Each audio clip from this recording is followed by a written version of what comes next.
നിറങ്ങളെ പാടൂ. ഇത്രയും ആസ്വദിക്കാൻ പറ്റുന്ന രീതിയിൽ രാമായണം എങ്ങനെയാണ് ചൊല്ലാൻ പഠിച്ചത്? കുട്ടിക്കാലം മുതൽ ഞാൻ കണ്ടും കേട്ടും വളർന്ന ഒരു സംസ്കാരമാണ്. പച്ചപ്പ കാണുമ്പം കവിത വരും. അപ്പം എന്തെങ്കിലുമൊക്കെ കവിത അപ്പോഴായിരിക്കും. കാരണം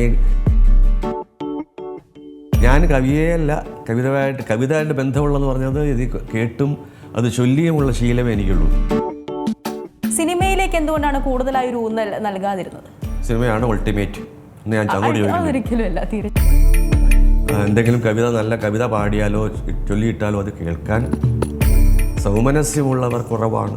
ഏതാണ് ഏറ്റവും കൂടുതൽ ഇഷ്ടം? കുട്ടിക്കാലത്തെ ഓണമായിരുന്നു. അതെപ്പോഴും പറയല്ലേ, നമ്മുടെ തലമുറയുള്ള ഓണമാണ് ഏറ്റവും നല്ല. എല്ലാവരും ഒന്നുപോലെ എന്നുള്ള സങ്കല്പം നമ്മൾ സ്ഥിരമായി കഴിഞ്ഞാൽ എത്ര സുഖകരമാണ് ജീവിതം.